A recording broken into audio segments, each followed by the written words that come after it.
दोस्तों, लोग जाने अनजाने में नाजायज़ रिश्ते बना लेते हैं। ये भी नहीं सोचते कि आगे चलकर उनका अंजाम बहुत ही खतरनाक भी हो सकता है। ऐसी ही एक घटना के बारे में मैं आपको रूबरू करवाने जा रही हूँ। ये घटना है 16 मार्च 2022 की। राजस्थान के अलवर जिले के ततारपुर इलाके में कुछ लोग इंदिरा बस्ती के पास से गुजर रहे थे। उनकी नज़र एक प्लास्टिक के बोरे पर पड़ी, जिसे देखकर उन्हें कुछ अजीब महसूस हुआ। जब वह नजदीक गए तो देखा कि बोरे के अंदर से खून बह रहा था। ये नज़ारा देखकर वे लोग काफ़ी घबरा गए। उस इलाके में अक्सर सन्नाटा छाया रहता था और बहुत कम लोग ही वहां से गुजरते थे। लेकिन इत्तेफाक से उस दिन कुछ लोग वहां से गुजर रहे थे। मामले की गंभीरता को समझते हुए उनमें से किसी ने ततारपुर पुलिस स्टेशन में फ़ोन करके बताया कि इंदिरा बस्ती के पास एक पुलिया के नीचे एक संदिग्ध बोरी पड़ी हुई है, जिसके अंदर से खून रिस रहा है।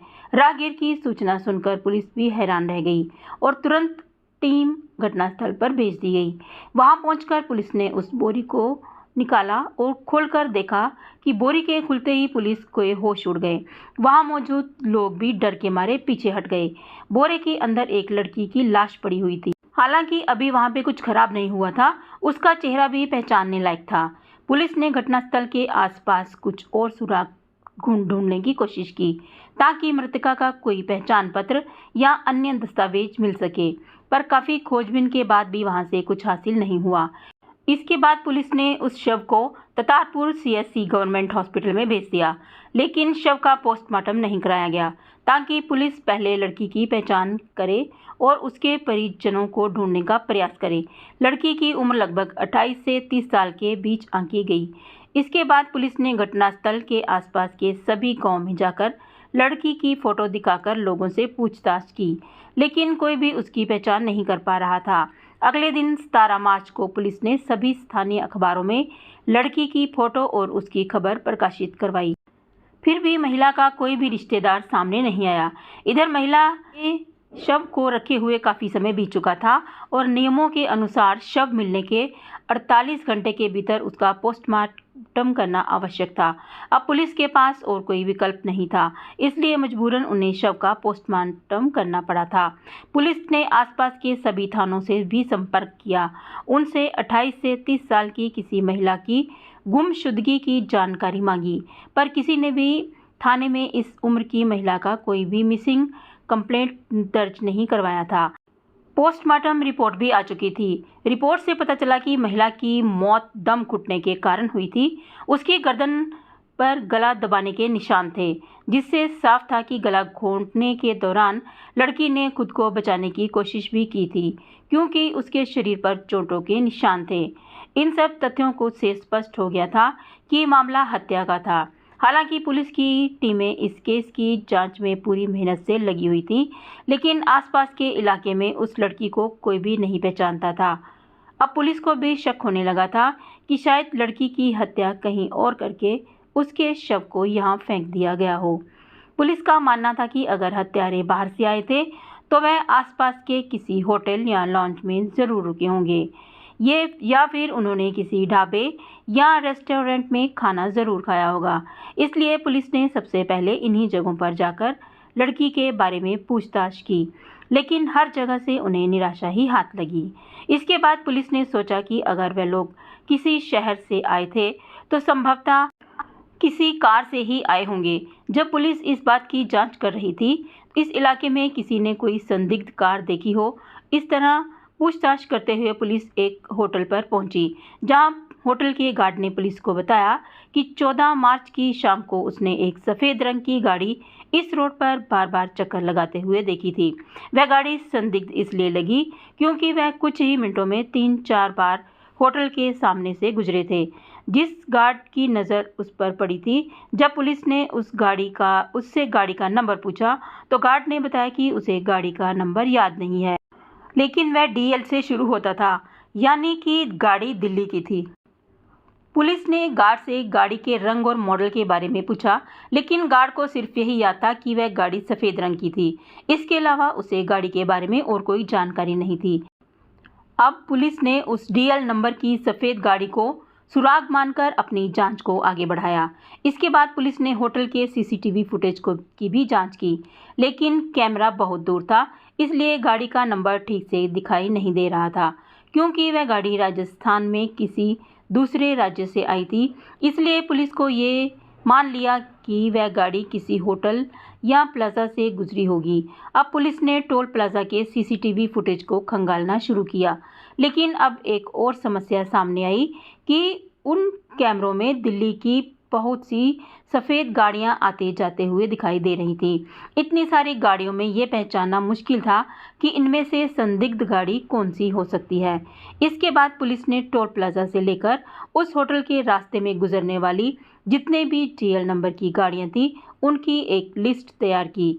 इस लिस्ट के अनुसार सभी गाड़ियों के पते और उनके मालिकों की भी जानकारी निकलवाई गई, लेकिन ये गाड़ियां दिल्ली के अलग अलग इलाकों की थी। राजस्थान पुलिस ने दिल्ली पुलिस के हेडक्वार्टर से भी संपर्क किया और उन्हें घटना की पूरी जानकारी दी। राजस्थान पुलिस ने दिल्ली पुलिस को बताया कि उन्हें एक महिला का शव मिला है और एक संदिग्ध गाड़ी की तलाश है, जिसका नंबर दिल्ली का है। उन्होंने दिल्ली पुलिस की गाड़ियों के मालिकों के नाम और पते भी दिए, ताकि उन लोगों से पूछताछ की जा सके वह भिवाड़ी में किस कारण और क्या काम के लिए आए थे। साथ ही राजस्थान पुलिस ने ये भी कहा कि 14 मार्च के आसपास दिल्ली के किसी पुलिस स्टेशन में किसी लड़की की गुमशुदगी की रिपोर्ट दर्ज है या नहीं, ये भी चेक करें। दिल्ली पुलिस ने अपना डेटाबेस चेक किया तो पता चला कि दिल्ली के कंकरडुमा इलाके में एक लड़की लापता है। उसके परिवार वालों ने 14 मार्च की देर रात आनंद विहार पुलिस स्टेशन में रिपोर्ट दर्ज करवाई थी। इसके बाद दिल्ली में लापता लड़की और राजस्थान में मिले सब तस्वीरों की जांच की गई तो दोनों तस्वीरें मैच कर गईं। इस बीच पुलिस की नज़र उन गाड़ियों की लिस्ट पर भी गई जिनमें एक गाड़ी दिल्ली के कंकरनुमा इलाके में रजिस्टर्ड थी और वह गाड़ी एक महिला सुनैना गुप्ता के नाम पर थी। ये पुलिस के लिए एक आम सुराग था, इसलिए बिना देरी किए राजस्थान पुलिस की टीम दिल्ली पहुंची और जिस थाने में मिसिंग रिपोर्ट दर्ज हुई थी, वहां के पुलिस इंस्पेक्टर से बातचीत की। मिसिंग रिपोर्ट के अनुसार उस लड़की का नाम प्रियंका खत्री था, जिसकी उम्र 28 साल थी और वह एक ट्यूशन टीचर थी। प्रियंका 14 मार्च को अपने घर से ये कहकर निकली थी कि वह ATM से पैसे निकलवाने जा रही है। उसने अपनी मां से कहा था कि वह शाम 4 से 4:30 बजे तक वापस लौट आएगी, लेकिन जब प्रियंका 4 बजे तक घर नहीं लौटी तो उसकी मां को थोड़ी चिंता हुई। मां रेखा बहल ने प्रियंका को फ़ोन किया, लेकिन उसका फ़ोन स्विच ऑफ था। इंतज़ार करते करते शाम के 7:30 बज गए और जब प्रियंका 8 बजे तक घर नहीं लौटी तो रेखा ने अपने पति पंकज को इसकी जानकारी दी। इसके बाद पंकज और उसके रिश्तेदारों ने मिलकर प्रियंका को ढूंढना शुरू किया, लेकिन प्रियंका कहीं भी नहीं मिली। इसके बाद देर रात को प्रियंका के घर वालों ने नज़दीकी पुलिस स्टेशन जाकर उसकी गुमशुदगी की रिपोर्ट दर्ज करवाई। अब राजस्थान पुलिस दिल्ली की मदद से लापता प्रियंका के घर पहुंचती है। प्रियंका के घर वालों से पूछताछ करने पर पता चला कि प्रियंका लोगों के घरों में जाकर बच्चों को ट्यूशन पढ़ाती थी। पुलिस ने प्रियंका के पिता पंकज बहल से उनके घरों के बारे में जानकारी मांगी, जहां पर प्रियंका पढ़ाने जाती थी। पंकज बहल ने उन सभी घरों के पते लिखकर दे दिए, लेकिन जब राजस्थान पुलिस ने प्रियंका के घर वालों को ये बताया कि राजस्थान के ततारपुर थाना क्षेत्र से प्रियंका खत्री का शव बरामद किया गया है, तो ये सुनते ही घर में कोहराम मच गया। प्रियंका की मौत की खबर सुनते ही उसकी मां रेखा और पिता पंकज बहल का रो रो कर बुरा हाल हो गया था। वे उस दिन को याद करके रो रहे थे जब आखिरी बार उनकी बेटी घर से निकली थी और फिर कभी वापस नहीं लौटी। प्रियंका खत्री का शव उसके परिवार वालों को सौंप दिया गया। इसके बाद राजस्थान पुलिस दिल्ली पुलिस की मदद से उन घरों में जाकर पूछताछ करती है जहां प्रियंका ट्यूशन पढ़ाने जाती थी। सबके बयान दर्ज किए गए। ऐसे ही पूछताछ करते करते पुलिस एक ऐसे घर में पहुंचती है जिसमें केवल एक ही महिला थी। उसके पति काम पर गए हुए थे और बच्चे भी स्कूल गए हुए थे। पुलिस ने सबसे पहले उस महिला का नाम पूछा। महिला ने अपना नाम सुनैना गुप्ता बताया। ये नाम सुनते ही पुलिस की आंखों में चमक आ गई, क्योंकि ये वही महिला थी जिसकी कार राजस्थान के इलाके में पाई गई थी। उस गाड़ी का रजिस्ट्रेशन एड्रेस भी इसी घर का था। पुलिस तुरंत समझ गई कि इस महिला का प्रियंका के कत्ल से कोई ना कोई कनेक्शन जरूर है। पुलिस ने पहले तो सुनैना से आराम से बैठकर बात की और उसे प्रियंका के बारे में पूछा। सुनैना ने बताया कि प्रियंका पिछले 7 सालों से उनके घर पर जाकर बच्चों को ट्यूशन पढ़ा रही थी, लेकिन 14 मार्च से उसने आना बंद कर दिया था। जब हमने प्रियंका के घर वालों से संपर्क किया तो पता चला कि वह अचानक से कहीं गायब हो गई है। पुलिस ने फिर सुनैना से पूछा कि आपके पति कहाँ हैं? अपने पति को बुलाइए, हमें उनसे पूछताछ करनी है। सुनैना ने अपने पति कपिल गुप्ता को फ़ोन करके घर पर बुलाया। कपिल गुप्ता ने भी वही सारी बातें बताई जो उनकी पत्नी ने बताई थी। लेकिन जब पुलिस ने सुनैना से पूछा कि 14 मार्च को आखिर आपकी कार राजस्थान में क्या कर रही थी और उन्होंने उसे सीसीटीवी फुटेज भी दिखाए, तो सुनैना घबरा गई और उसने कहा कि मैं उस दिन गाड़ी में नहीं थी, बल्कि मैं 14 मार्च को अपने घर पर ही थी। इसके बाद पुलिस ने कपिल गुप्ता से उस गाड़ी के बारे में पूछा। कपिल गुप्ता जवाब देते हुए घबराने लगा और उसकी जुबान लड़खड़ाने लगी। ये देखकर पुलिस को शक हुआ कि कुछ तो गड़बड़ है और दोनों पति पत्नी कुछ छुपा रहे हैं। जब पुलिस ने दोनों से थोड़ी सख्ती से पूछताछ की तो कपिल और सुनैना जल्दी टूट गए। जब उनसे पूछा गया कि आखिर उन्होंने प्रियंका का कत्ल क्यों किया, तो ये सवाल पुलिस के लिए भी बड़ा था कि आखिरकार ट्यूशन टीचर में ऐसी क्या दुश्मनी हो सकती है जिसके चलते इन दोनों पति पत्नी ने मिलकर उसका कत्ल कर दिया। दरअसल दिल्ली के कंकरडुमा इलाके में रहने वाला 39 साल का कपिल गुप्ता एक बिजनेसमैन था जो कपड़ों का कारोबार करता था। उसकी पत्नी 38 साल की सुनैना और उसके 2 बच्चे थे। प्रियंका खत्री जो उसके घर के पास ही रहती थी, कपिल और सुनैना के बच्चों को ट्यूशन पढ़ाती थी। प्रियंका की उम्र उस समय 20 साल थी जब उसने उनके बच्चों को पढ़ाना शुरू किया था। लेकिन ट्यूशन के दौरान जब कपिल और प्रियंका के बीच नज़दीकियां बढ़ने लगी तो ये किसी को पता ही नहीं चला। जब प्रियंका पढ़ाने के लिए कपिल के घर आई, उस समय अक्सर सुनैना किसी काम से बाहर होती थी। धीरे धीरे कपिल और प्रियंका की मुलाकातें बढ़ने लगीं और बात यहाँ तक पहुँच गई कि दोनों एक दूसरे के बिना नहीं रह सकते थे। कपिल ने बताया कि बच्चों को ट्यूशन पढ़ाते हुए प्रियंका को 2 साल भी नहीं हुए थे कि उन दोनों के बीच गहरे संबंध शुरू हो गए थे। हालांकि कपिल उम्र में प्रियंका से 10 साल बड़ा था, शादीशुदा था और 2 बच्चों का बाप भी, लेकिन उसकी मोहब्बत का जुनून बढ़ता ही जा रहा था। खास बात यह थी कि इस रिश्ते की भनक ना तो प्रियंका के घर वालों को लगी और ना ही सुनैना को। कपिल का व्यापार बड़ा था और अक्सर उसका बाहर आने जाने का रहता था, जिसे सुनैना कभी भी शक नहीं कर सकी। प्रियंका और कपिल अब एक दूसरे के साथ घूमने भी जाने लगे और कपिल ने ये सोचकर कि सुनैना को कभी शक ना हो, प्रियंका से अपने बेटे को राखी भी बंधवाई। समय के साथ प्रियंका की उम्र बढ़ रही थी और उसके घर वाले उसकी शादी पर जोर देने लगे थे, लेकिन प्रियंका अपने कैरियर का बहाना बनाकर शादी की बात को हर बार टाल देती थी। एक बार तो उसके पिता पंकज ने उसकी सगाई भी कर दी थी, लेकिन प्रियंका ने चालाकी से उन लड़कों को कपिल से बात करवा दी। जब लड़कों को पता चला कि प्रियंका पहले से ही किसी और के साथ रहती है तो उन्होंने सगाई तोड़ दी। प्रियंका अपने परिवार पर शादी का दबाव बनाए रखने के लिए एक बार जहर भी खा चुकी थी ताकि वह शादी से बच सके। वह कपिल के प्यार में पूरी तरह से दीवानी हो चुकी थी और कपिल भी किसी कीमत पर उसे खोना नहीं चाहता था। पूछताछ के दौरान कपिल ने पुलिस को बताया कि 7 सालों में उसने प्रियंका पर लाखों रुपए खर्च किए हैं। कपिल ने बताया कि प्रियंका को खूबसूरत दिखने का बहुत शौक था, जिसके लिए वह काफ़ी महंगी महंगी दवाइयाँ और इंजेक्शनों का भी इस्तेमाल करती थी। ये सारा खर्चा कपिल ही उठाता था, लेकिन अब प्रियंका कपिल पर शादी का दबाव बनाने लगी थी।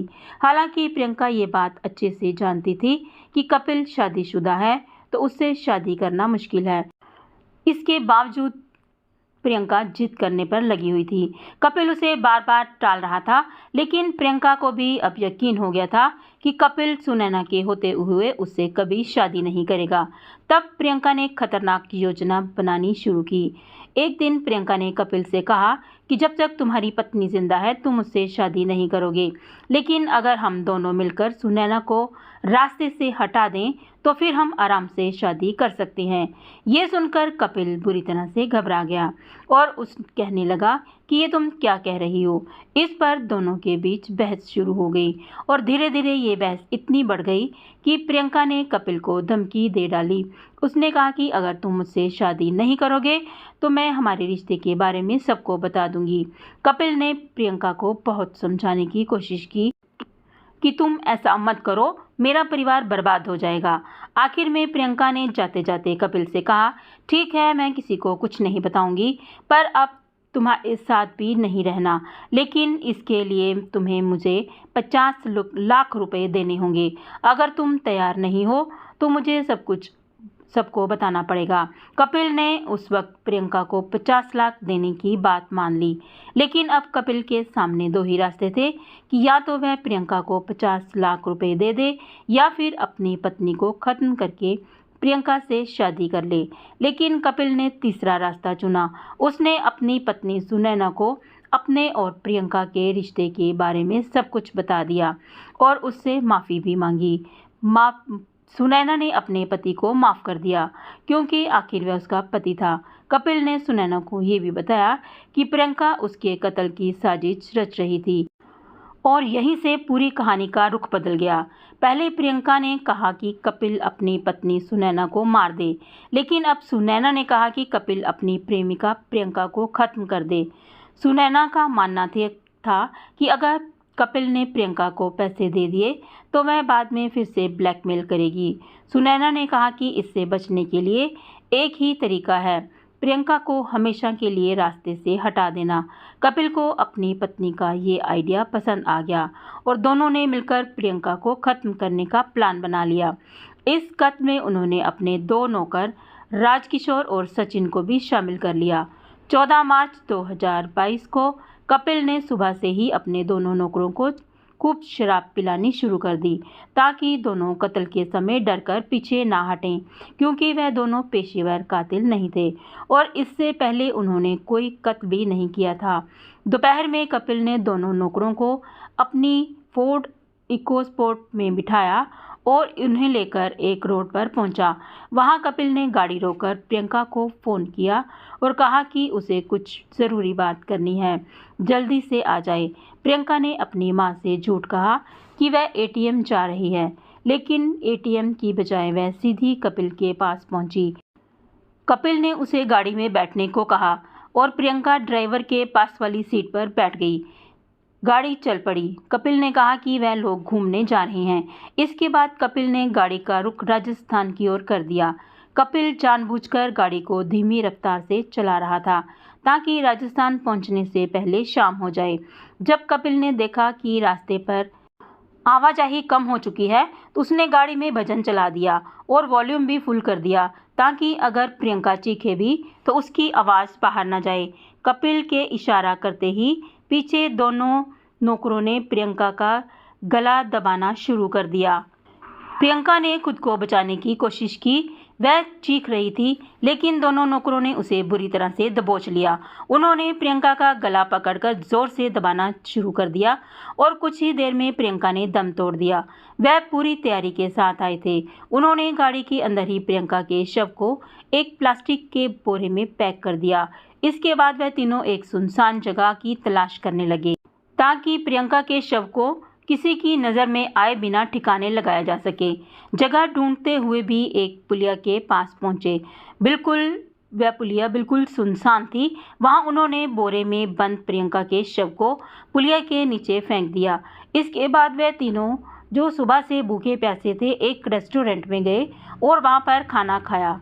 खाना खाने के बाद उस रोड पर वह बार बार गाड़ी में घूमते रहे ताकि लोगों को लगे कि वह सिर्फ घूमने निकले हैं, लेकिन जैसा उन्होंने सोचा था वैसा नहीं हुआ, बल्कि उल्टा होने वाला था, क्योंकि जिस रोड पर कपिल और उसके साथियों ने कई चक्कर लगाए थे रोड पर एक होटल के गार्ड की नज़र उनकी गाड़ी पर पड़ गई। गार्ड को उनकी गाड़ी संदिग्ध लगी क्योंकि वह कुछ ही मिनटों में कई बार वहां पर चक्कर लगा चुके थे। अगर उन्होंने ऐसा नहीं किया होता तो शायद गार्ड की नज़र उन पर ना पड़ती। पुलिस को इस मामले का पहला सुराग वहीं से मिला। पुलिस का भी यही मानना था कि इसी वजह से उन्हें पहले आम सुराग मिला, वरना इस केस को सुलझाने में उन्हें काफ़ी समय लग सकता था। इसके बाद पुलिस ने सुनैना गुप्ता, कपिल गुप्ता, राजकिशोर और सचिन को गिरफ्तार कर लिया। सुनैना और कपिल के दिए गए बयान और सबूत के आधार पर पुलिस ने चार्जशीट तैयार की और उन सभी को कोर्ट में पेश किया, जहां से उन्हें जेल भेज दिया गया। फिलहाल इस केस के बारे में बात करें तो सभी आरोपियों के खिलाफ कानूनी कार्रवाई चल रही है। सुनैना और कपिल के दोनों बच्चे अब अपने दादा दादी के पास रह रहे हैं। इसका मतलब है दोनों बच्चे अब अपने माता पिता के बिना ही रहेंगे, क्योंकि उनके माता पिता अब शायद जिंदगी भर जेल में ही रहेंगे। दोस्तों, इस घटना को सुनाने का उद्देश्य हमारा किसी का भी दिल दुखाने का नहीं है और ना ही किसी को परेशान करना, बल्कि आपको जागरूक करना और सचेत करना है। इस घटना के बारे में आपकी राय क्या है, हमें कमेंट बॉक्स में ज़रूर बताएं और आप ये वीडियो कहाँ से देख रहे हैं ये भी ज़रूर बताएं। अगर आपने अभी तक हमारे channel blessings on your way को सब्सक्राइब नहीं किया तो अभी कर लीजिए। धन्यवाद।